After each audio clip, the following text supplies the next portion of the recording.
I unlocked the door to my apartment, the familiar scent of vanilla and lavender fabric softener washing over me like a warm hug. Home. After 3 weeks away for a work conference, all I'd wanted was this moment, my space, my sanctuary, my little corner of calm in this chaotic city. Sid, you're back? Michaela's voice rang from the kitchen, followed by the soft padding of sock-covered feet on hardwood. I was about to order dinner. Starving? God, yes.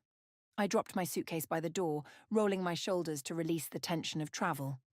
I could eat a horse. Michaela appeared in the doorway, her blonde hair piled high in a messy bun, oversized sweater hanging off one shoulder. My roommate of 3 years and closest friend since college. The person who'd kept our apartment alive while I was gone. I got your favourite wine, she sing-songed, disappearing back toward the kitchen. And Blair's coming over later. She wants all the conference dirt. I smiled, trailing her through our apartment. Everything was exactly as I'd left it.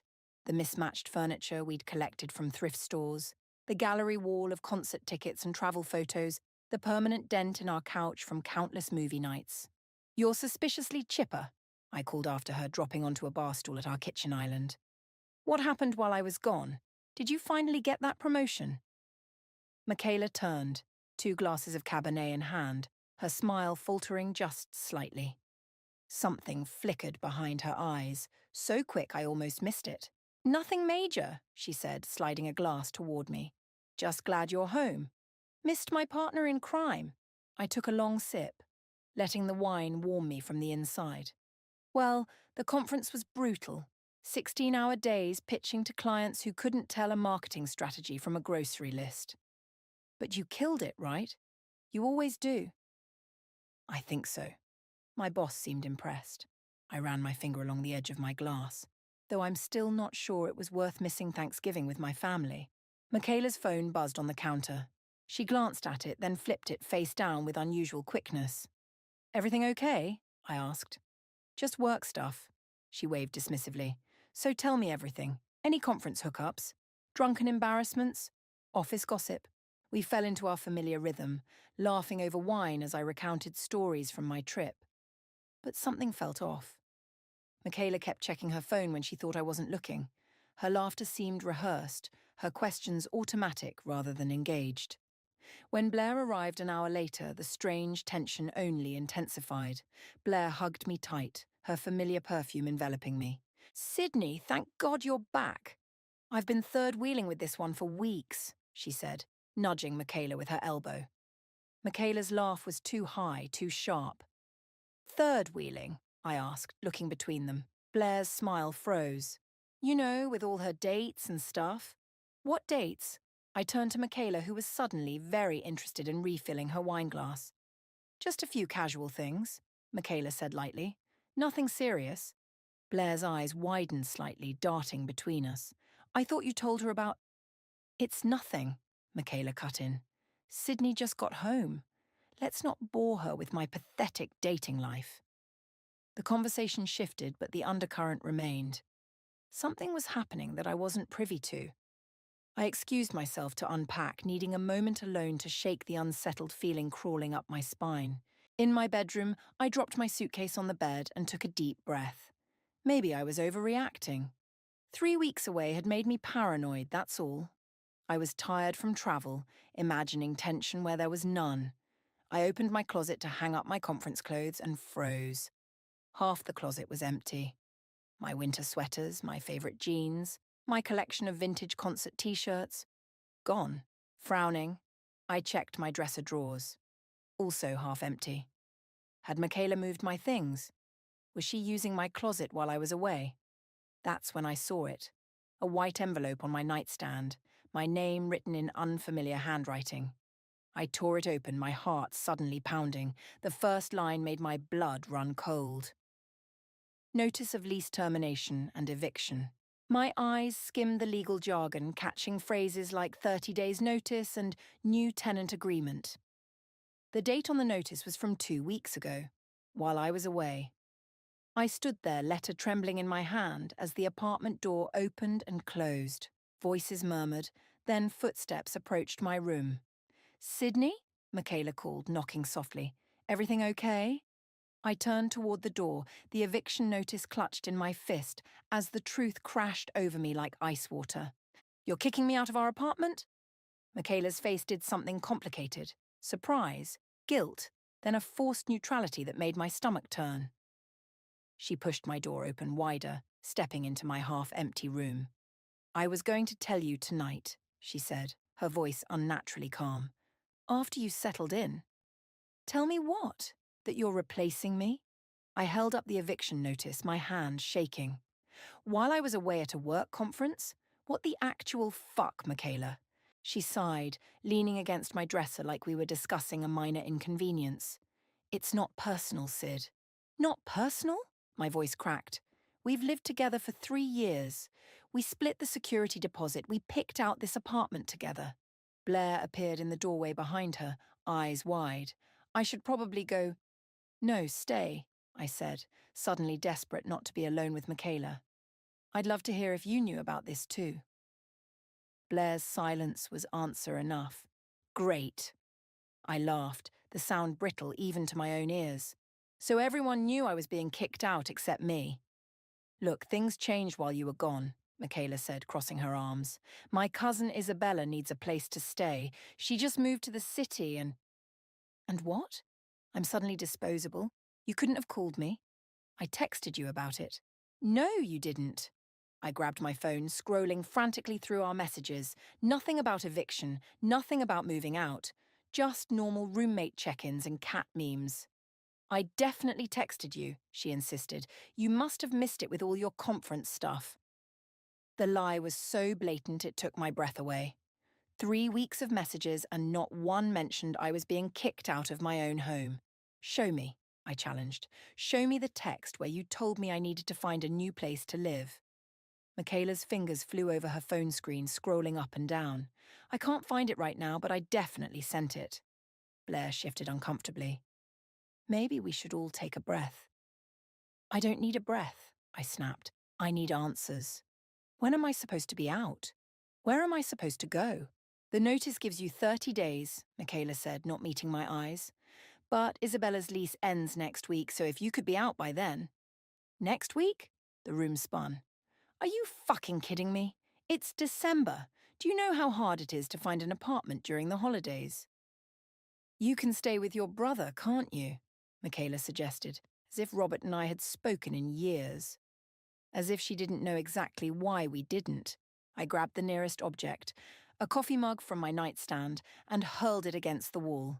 It shattered, the sound sharp and satisfying. Blair flinched. Michaela didn't. Get out of my room, I said, my voice dangerously quiet. After they left, I sank onto my bed, mind racing. Where would I go? How would I afford a new security deposit? Why would Michaela do this? I called my boss, explaining through tears that I needed an emergency personal day tomorrow. Then I texted Blair, need to talk, just you. Meet me for coffee tomorrow? Her response came quickly. Of course, 10 a.m. at groundwork? Sleep evaded me. I scrolled through Michaela's social media looking for clues. Nothing seemed unusual until I reached posts from 2 weeks ago. Photos of her and a girl who looked strikingly similar to her, arranging furniture in what was unmistakably our living room. The caption read, "So excited to have my favourite cousin as my new roomie. Ours Isabella Ferguson. Family first." Comments flooded the post. OMG, your apartment is gorgeous. Cousin roomies are the best. What happened to Sydney? To that last comment, Michaela had replied, she decided to move on to bigger things. My throat closed up. She'd been planning this for weeks. While I was working 16-hour days, she was erasing me from our apartment, from her life. I threw my phone across the room. The next morning, I arrived at Groundwork Cafe early, eyes swollen, running on maybe 2 hours of sleep. Blair slid into the seat across from me, pushing over an extra coffee. I'm so sorry, Sid, she said immediately. I only found out last week when I stopped by and Isabella was there. Michaela told me you two had discussed it. She's lying. I wrapped my hands around the warm cup. She never said a word. Blair hesitated. There's something else you should know. My stomach dropped. What? Isabella isn't just staying temporarily. She's taking over your part of the lease, permanently. That's not possible. My name is on the lease. Blair's expression was pained. Not anymore. Michaela told the landlord you were moving out voluntarily. She forged your signature on the paperwork. The cafe noise faded to a dull roar in my ears. Forgery. That was illegal. That was criminal. How do you know this? I whispered. Isabella was drunk last weekend, bragging about how Michaela handled everything so she could move in. Blair leaned forward. Sid, this isn't just shitty roommate behavior. This is premeditated. And I think I know why. She pulled out her phone, opened Instagram, and slid it across the table. There was Michaela, arm around Isabella, standing in front of a sleek office building.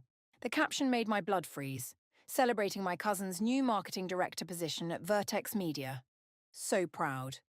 Vertex Media, my company's biggest competitor, the one that had been trying to poach our clients for months. She didn't just want you out of the apartment, Blair said quietly. She wanted you distracted, homeless, vulnerable. I stared at the photo, something dark and unfamiliar uncurling inside me. She has no idea who she's messing with, I said. I spent the next 3 days in a cheap hotel, burning through my savings while my mind raced with possibilities. The betrayal wasn't just personal, it was professional, calculated. My homelessness wasn't collateral damage, it was the point. You need to tell your boss, Blair said over the phone, if Isabella's trying to steal clients. Not yet. I paced the cramped hotel room. I need proof first.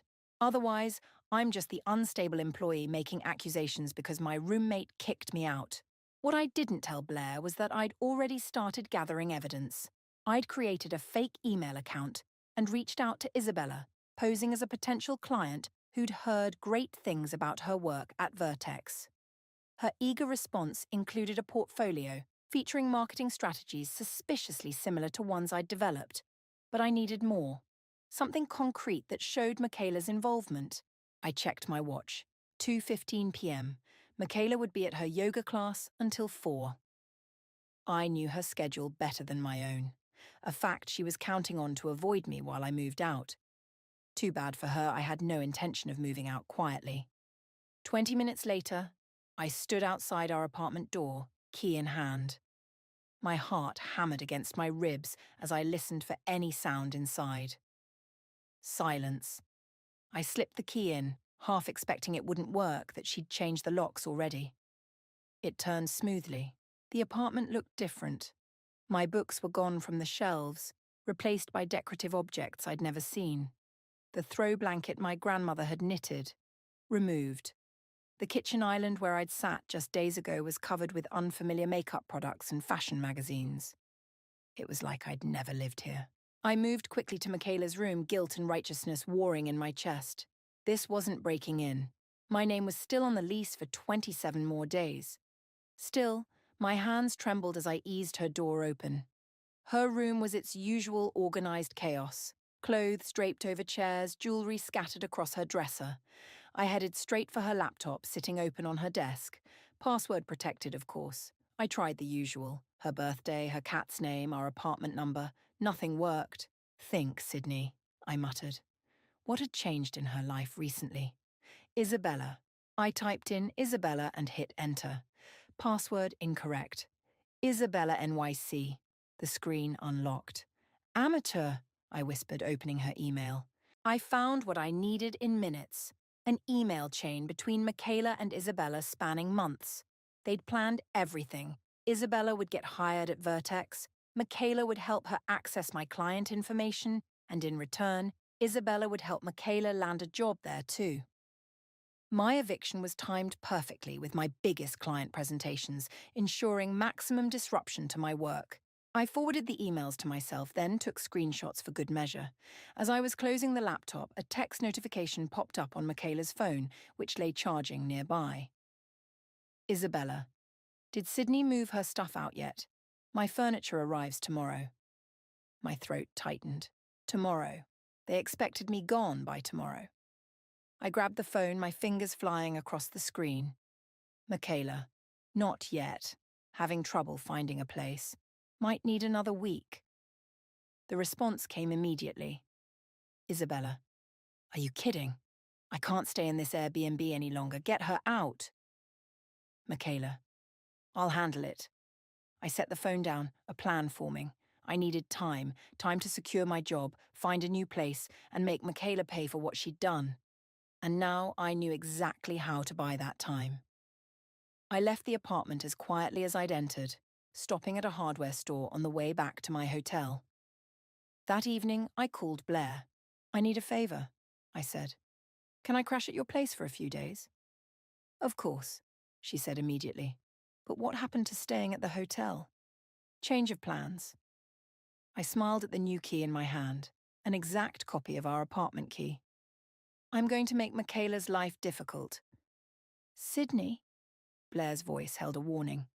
What are you planning? Nothing illegal. Not technically true, but close enough.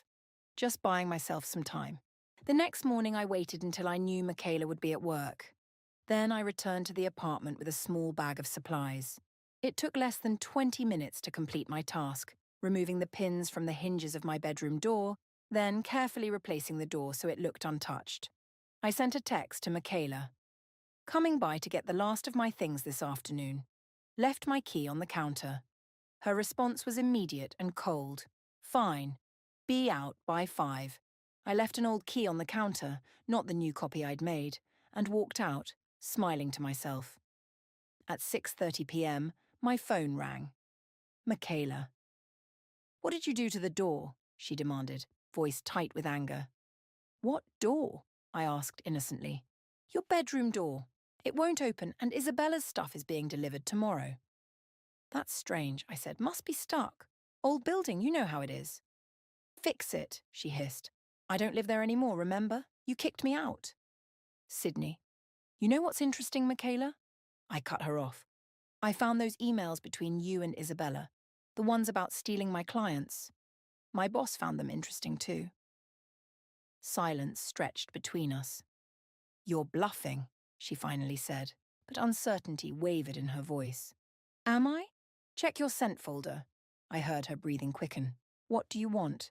1 month, I said. I stay in the apartment for 1 more month while I find a new place. My bedroom remains mine, and you and Isabella stay the hell away from my clients. Or what? Or those emails go to Vertex's HR department, the landlord, and maybe even a lawyer. Forgery is a crime, Michaela. More silence then. Fine, 1 month. I hung up and leaned back against Blair's couch, the adrenaline of confrontation fading into something quieter, more painful. I'd won this round, but the victory felt hollow. I'd trusted Michaela completely. We'd shared holidays, secrets, inside jokes. How had I missed the snake beneath the smile? My phone buzzed with a text from an unknown number. This is Isabella. You have no idea who you're dealing with. I stared at the message, something cold and determined settling in my chest. No, Isabella had it backwards. She had no idea who she was dealing with. Living with your enemies is a special kind of psychological torture. The apartment that had once been my sanctuary became a battleground of passive-aggressive notes, icy silences, and territorial disputes over the refrigerator. Isabella had moved in despite the bedroom door issue, sleeping on the living room couch and making sure I knew about her discomfort with loud sighs and pointed comments whenever I passed through.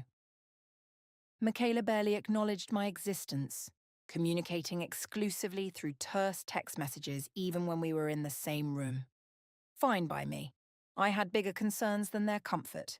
I'd shown the incriminating emails to my boss, who'd immediately put me on a special project away from client-facing work for my protection. Translation. I was being sidelined until they determined whether I was a liability. It's just temporary, my boss had assured me. Legal needs to review everything. A week into this fragile truce, I sat at my desk at work, staring at my computer screen without seeing it. My phone buzzed with a text from Blair. Any progress on apartment hunting? I sighed. Not yet. Everything's either a closet or a palace, nothing in between. Keep looking. Living with those two can't be good for your mental health. She wasn't wrong. Every night in that apartment felt like sleeping with one eye open. But I wasn't ready to retreat. Not yet. I'll be fine, I texted back. Meeting with HR today about the emails. Hopefully they'll take action against Isabella. Good luck. Drinks after? Definitely. The HR meeting went exactly as I'd expected. Lots of concerned nods, careful note-taking, and zero concrete promises. We take these allegations very seriously, the HR director said, which I'd learned was corporate speak for, we're going to do nothing. By the time I met Blair at our favourite bar that evening, my frustration had crystallised into something harder, more determined. They're not going to do anything, I said, sliding into the booth across from her. Too messy, too complicated. They'd rather just keep me away from clients than risk a confrontation with Vertex. Blair pushed a gin and tonic toward me.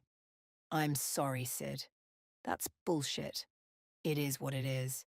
I took a long sip. But I'm not giving up. What's your next move? I hesitated. Blair had been my rock through this nightmare, but even she might balk at what I was planning. I'm going to make Isabella mess up, I said carefully. Publicly, professionally. Blair's eyebrows rose.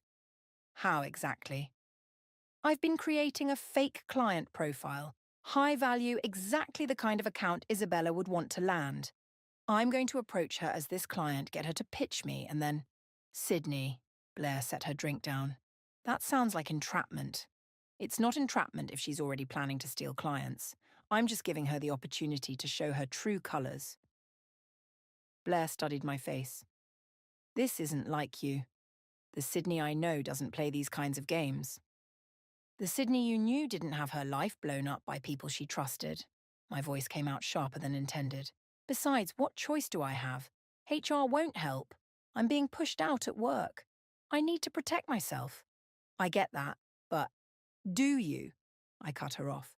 Because from where I'm sitting, it seems like everyone's telling me to just roll over and take it, find a new apartment, let Michaela and Isabella win.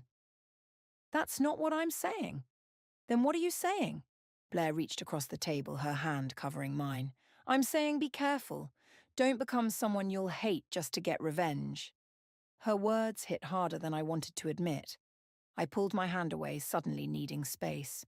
I should go, I said, standing abruptly. Early meeting tomorrow. Sydney, wait. But I was already walking away, guilt and anger warring in my chest. The apartment was quiet when I got home. A note on the counter informed me that Michaela and Isabella were at a work event. Good. I needed the solitude. I opened my laptop and stared at the fake client profile I'd created. Blair's words echoed in my head. Don't become someone you'll hate. Was that what I was doing? My phone buzzed with a text from an unknown number. Is this Sydney? It's Marshall from Groundwork Cafe. Blair gave me your number. Hope that's okay. I frowned, trying to place the name. Then it clicked. The barista who always remembered my order. The one with the kind eyes who'd slipped me an extra cookie last week when I'd looked particularly miserable. Yes, it's Sydney. Hi. I know this is out of the blue, but I was wondering if you'd like to grab dinner sometime. No pressure. I stared at the message, a strange feeling washing over me.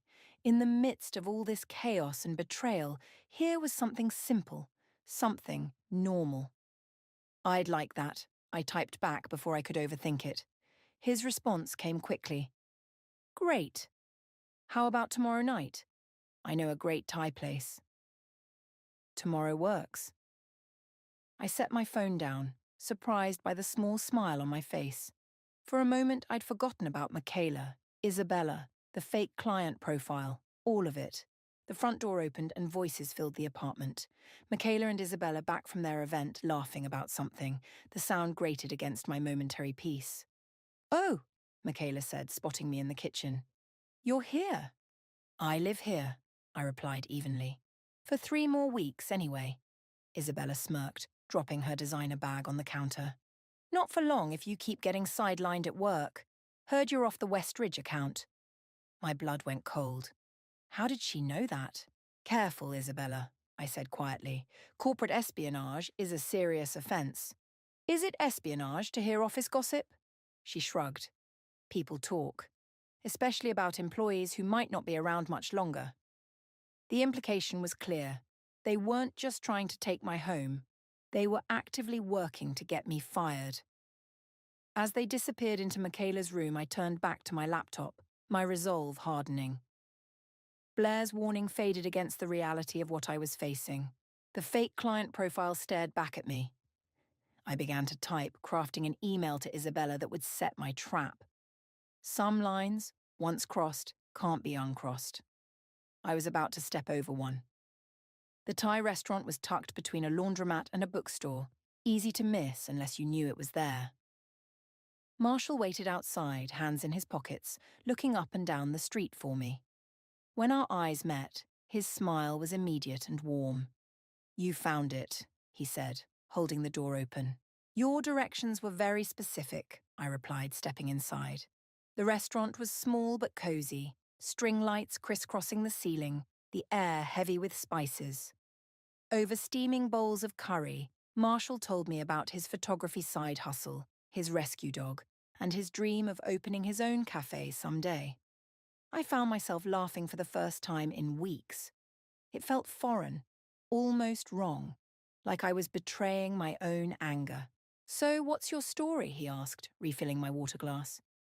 Blair mentioned you're going through some stuff, but she was pretty vague. I hesitated. The last thing I wanted was to dump my drama on this nice, normal guy. But something about his steady gaze made me want to be honest.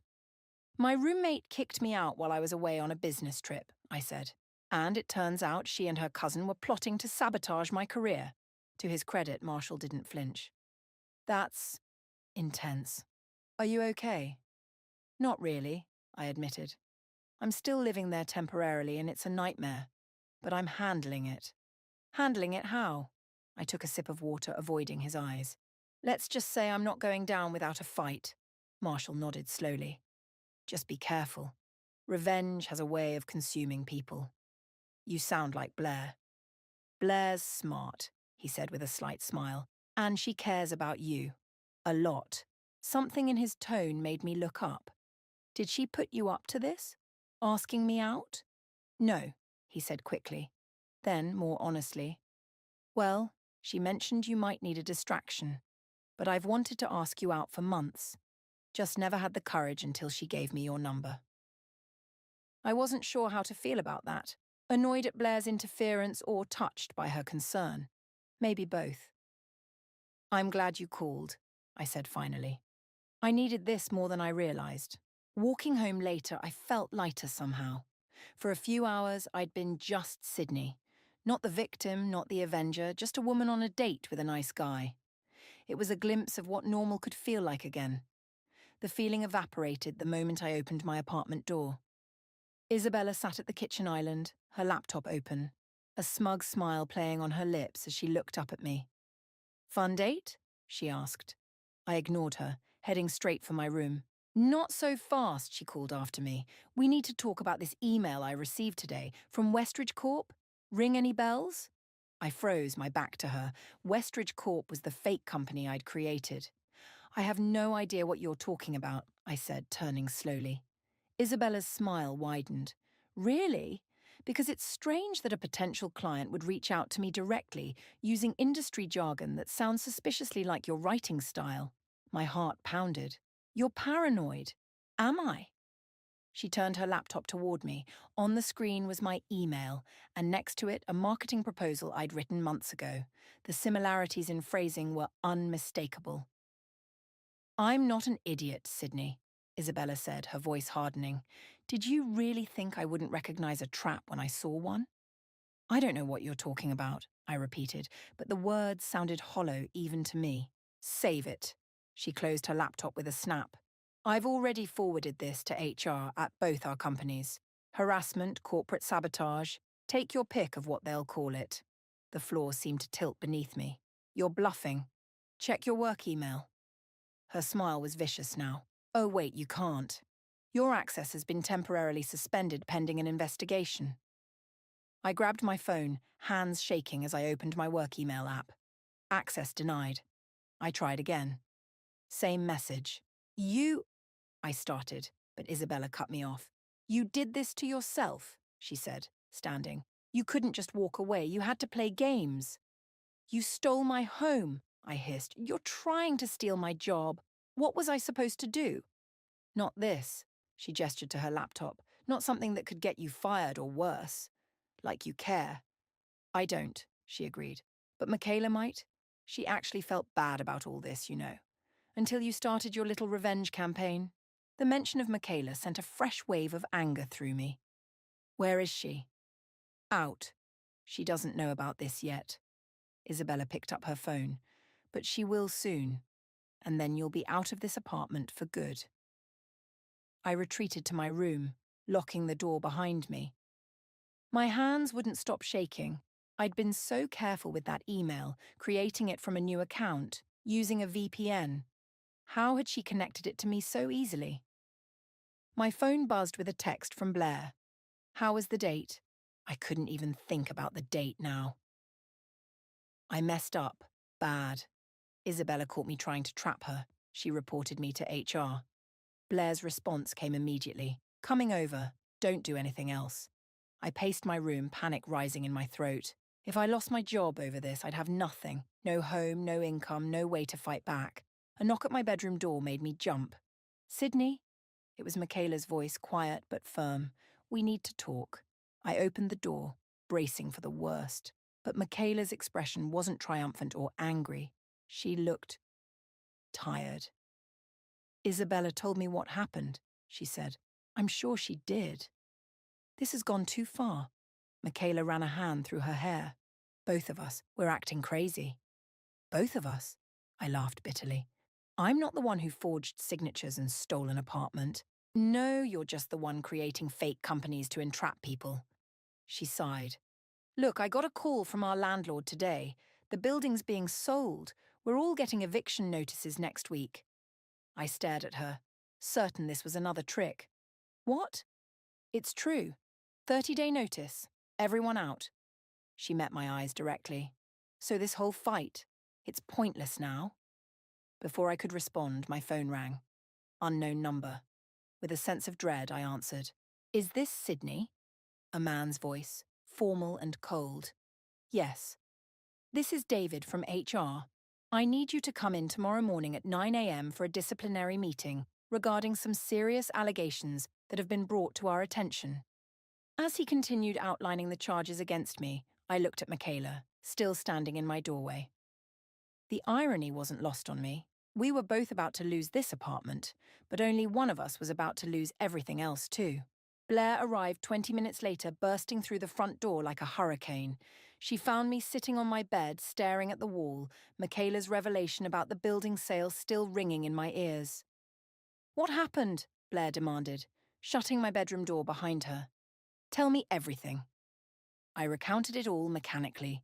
The fake client email, Isabella catching me, the HR call. Blair listened without interrupting, her expression growing more troubled with each detail. This is bad, Sid, she said when I finished. Really bad. I know. No, I don't think you do. She sat beside me on the bed. Corporate entrapment isn't just grounds for firing, it could be legally actionable. Isabella could sue you. She won't, I said, though I wasn't sure why I felt so certain. This is about getting me fired, not dragging things out in court. And that's supposed to make you feel better? Blair shook her head. What were you thinking? I was thinking they were trying to destroy my life, my voice cracked. What would you have done? Blair was quiet for a moment. I would have walked away, found a new apartment, focused on my career, moved on. Easy to say when you're not the one it's happening to. Sydney, no. I stood up, suddenly unable to sit still. You don't get it. This isn't just about an apartment or a job. It's about the fact that someone I trusted completely betrayed me. Again, Blair's expression softened. This isn't about your brother, Sid. Isn't it? I laughed bitterly. Robert abandoned me when I needed him most. Michaela kicked me out when I was most vulnerable. The pattern's pretty clear. That's not fair to Robert. He was going through his own stuff. Don't defend him. The words came out sharper than I intended. Not now. Blair held up her hands in surrender. Okay, let's focus on the immediate problem. What are you going to say at this HR meeting tomorrow? I hadn't thought that far ahead. My mind was a storm of fear and anger, making it impossible to think strategically.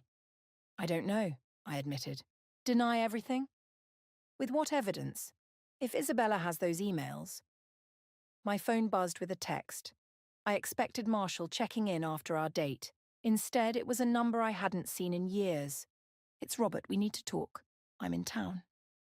I stared at the screen, unable to process this new complication. My estranged brother reaching out now after years of silence. The timing was too bizarre. Who is it? Blair asked, noticing my expression. I handed her the phone wordlessly. Holy shit, she whispered. Are you going to respond? Before I could answer, another text came through. Michaela called me, said you're in trouble. Let me help. The betrayal hit like a physical blow. Michaela called him? Behind my back? Blair's eyes widened. Wait, they know each other? No, at least I didn't think so. My mind raced. How would she even have his number? A knock at my door interrupted us. Michaela stood there, her expression unreadable. Your brother's on his way over, she said without preamble. You had no right, I said, my voice shaking. No right to contact him. Someone had to, she replied. You're spiraling, Sydney. You need family right now. Family? I laughed, the sound harsh and brittle. You mean the brother who cut me off when our parents died? Who left me to handle everything alone while he disappeared to find himself?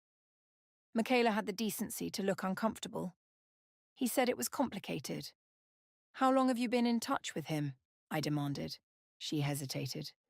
A few months. He reached out looking for you but asked me not to tell you yet. He wanted to make things right in person. The room seemed to tilt.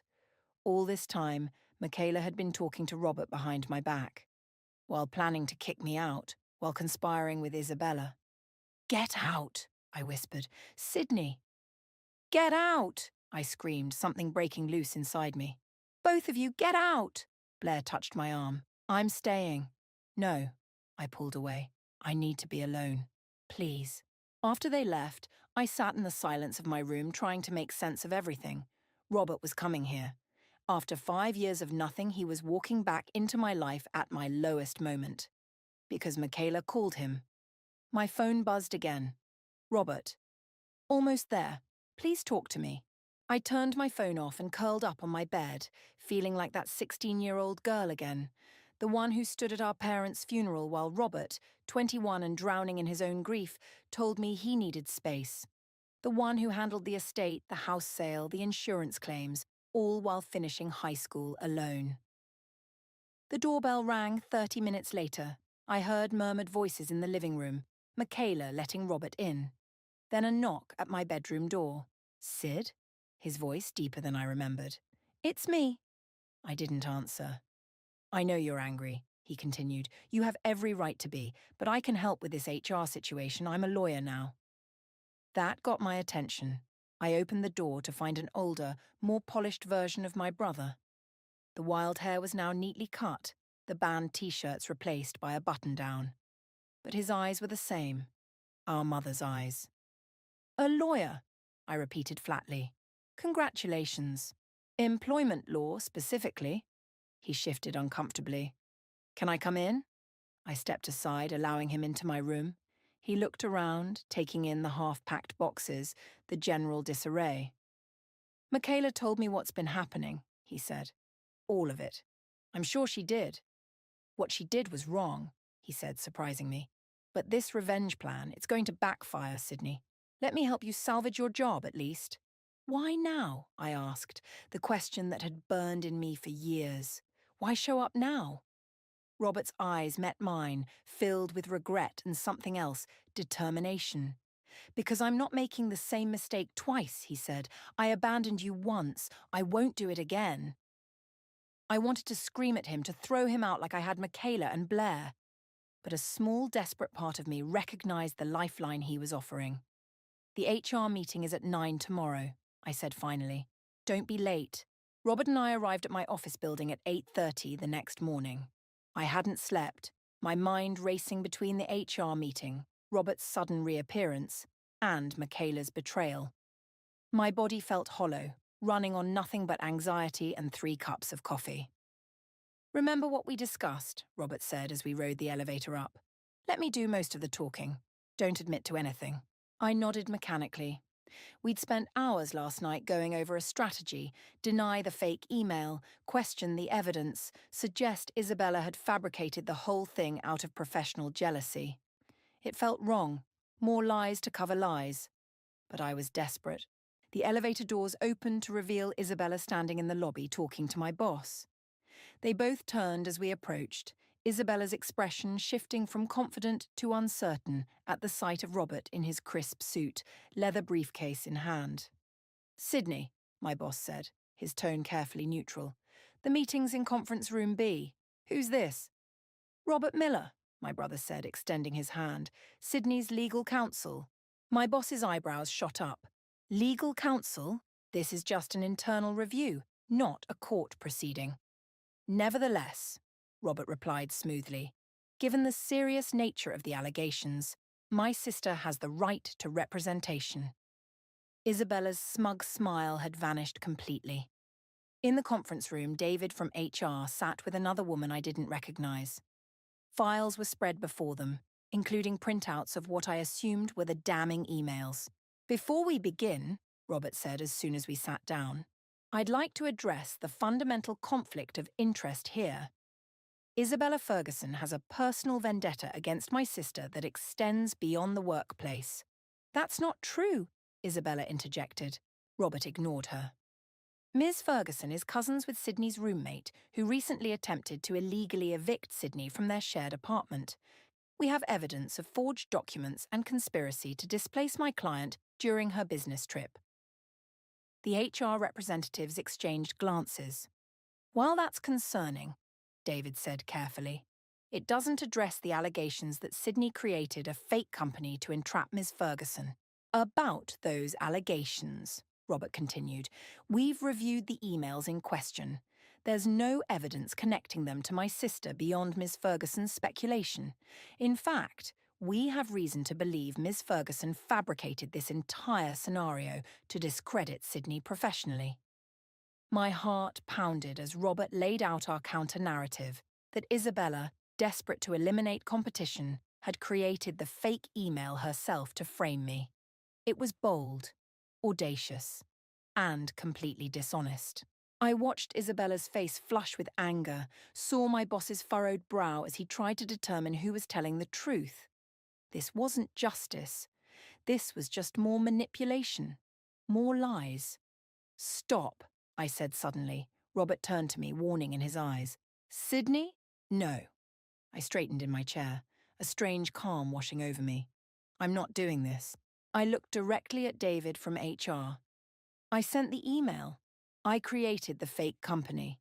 I was trying to catch Isabella stealing clients because I had evidence she and Michaela were conspiring against me." The room went silent. Robert closed his eyes briefly, defeat written across his face. "Sydney," my boss began, his tone grave, "that's a serious admission." "I know."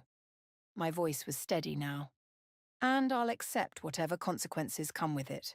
But I want everyone to know exactly what happened." I pulled out my phone and opened the email app. These are the original emails between Michaela and Isabella, planning to use my client information. This is the forged lease termination. This is evidence of them planning to disrupt my work during critical presentations. I laid it all out. Every manipulation, every betrayal, every step that had led me to this desperate act. When I finished, the room was silent again, but different this time. Heavier. "This doesn't excuse my actions," I said finally, "but it explains them. I was fighting to save my career, my home, my life." David cleared his throat. "We'll need to review all of this evidence." "Of course," I stood up. "In the meantime, I understand if you need to suspend me." my boss spoke up. Let's take a short break. Isabella, I'd like to speak with you privately. As Isabella followed my boss out, her face pale with fury, Robert turned to me. Why did you do that? He asked quietly. We could have won. No, I said. We could have escaped. It's not the same thing. We sat in silence until the door opened again. My boss returned alone. Isabella has been placed on administrative leave pending investigation, he said. The emails you provided are concerning, to say the least. However, he continued, his expression hardening, your actions were still inappropriate and potentially illegal. I nodded, accepting the inevitable. I'll be recommending a 2-week suspension without pay, he said, and probation for 6 months. Any further incidents will result in immediate termination. Relief washed over me so intensely I nearly collapsed. Thank you. Don't thank me yet, he warned. There will be a formal warning in your file, and you'll need to work with a different team for a while. Trust needs to be rebuilt. As we left the building, Robert put his hand on my shoulder. That was brave. Stupid, but brave. I couldn't keep lying, I said. It was destroying me from the inside out. What now? He asked. I checked my phone. A text from Michaela. We need to talk, face to face. Tonight. Now, I said. I finished this. The apartment was quiet when I arrived that evening. Michaela sat alone at the kitchen island, 2 glasses of wine poured. No sign of Isabella. She's staying at a hotel, Michaela said, answering my unasked question. Probably for the best. I took the seat across from her but didn't touch the wine. You wanted to talk? So talk. I saw the emails you sent to HR, she said. All of them, including the ones between me and Isabella. And you're right. She met my eyes directly. What we did was wrong. All of it. The apartment, your job, everything. I waited, not trusting myself to speak. I was jealous, she continued, her voice smaller now. You were always the successful one, the one with the perfect career trajectory. When Isabella offered me a way into Vertex, I jumped at it. I didn't think about what it would do to you.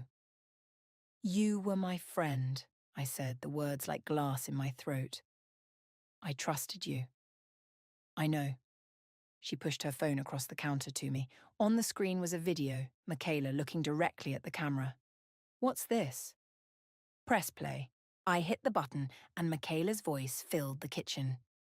My name is Michaela Norton, and I'm recording this confession voluntarily. I conspired with my cousin Isabella Ferguson to illegally evict my roommate Sydney Miller and undermine her professional reputation. I forged Sydney's signature on lease documents and planned to steal client information. The confession continued for 3 minutes, detailing everything they'd done. When it ended, I looked up at the real Michaela, speechless. It's yours, she said quietly, to use however you want. I've already sent a copy to your brother. Why?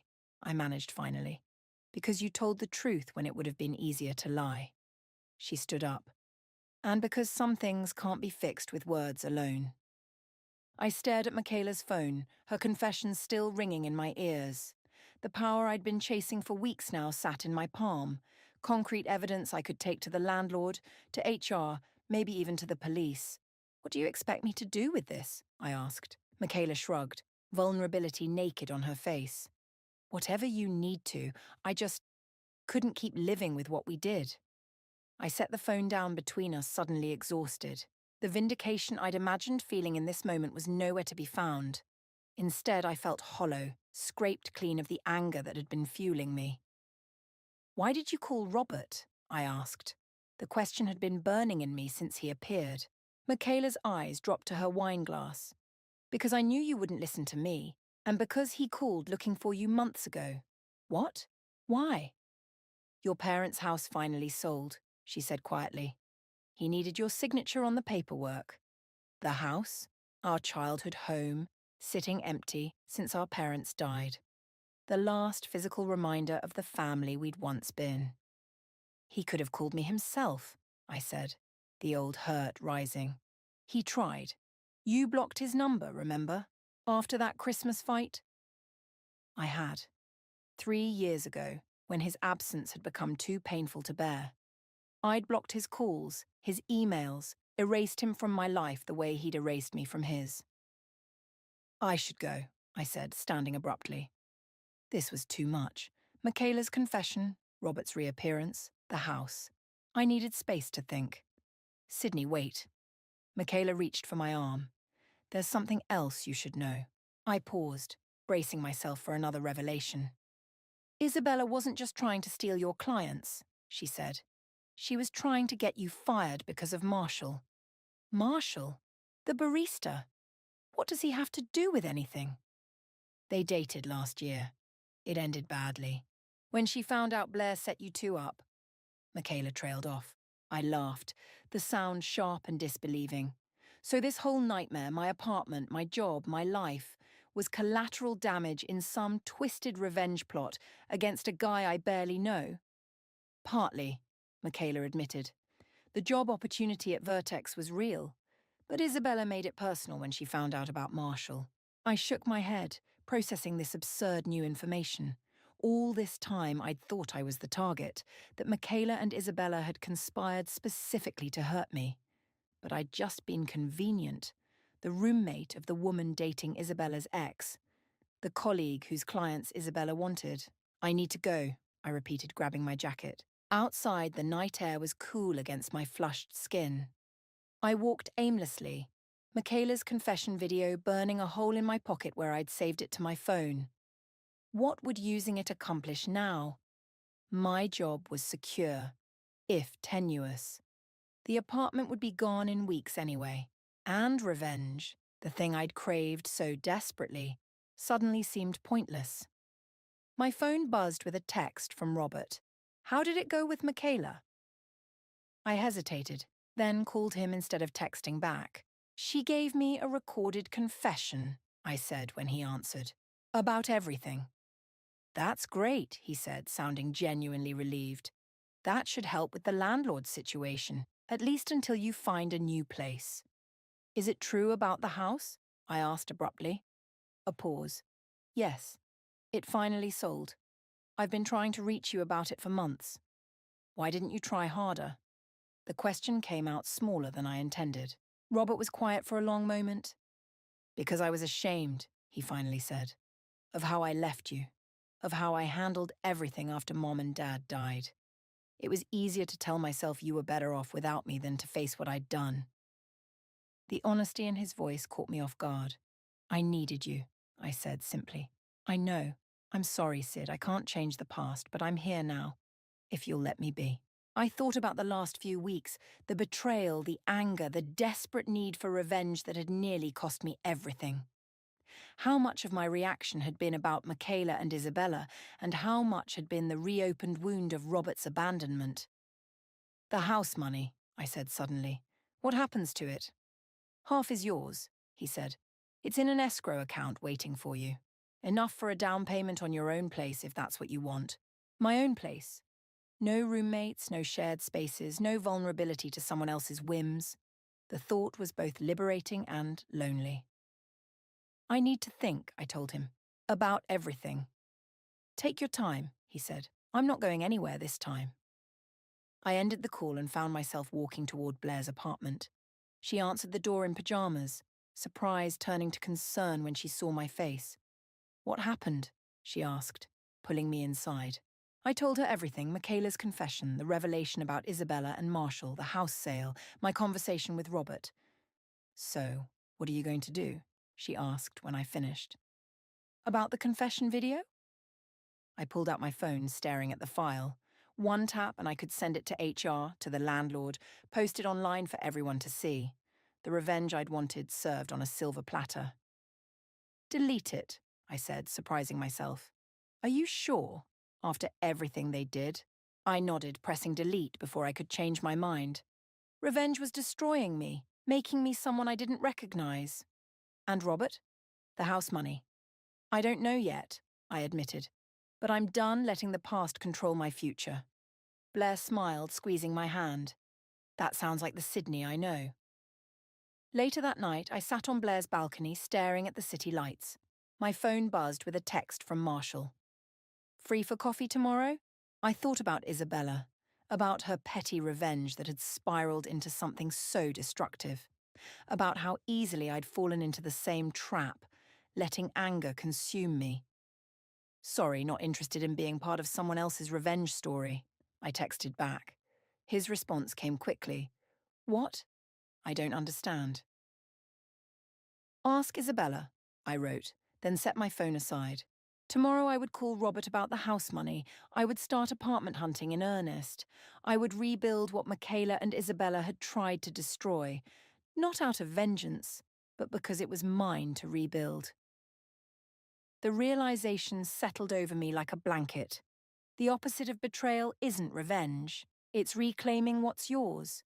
Your power, your peace, your future. I'd spent weeks trying to burn down what others had taken from me.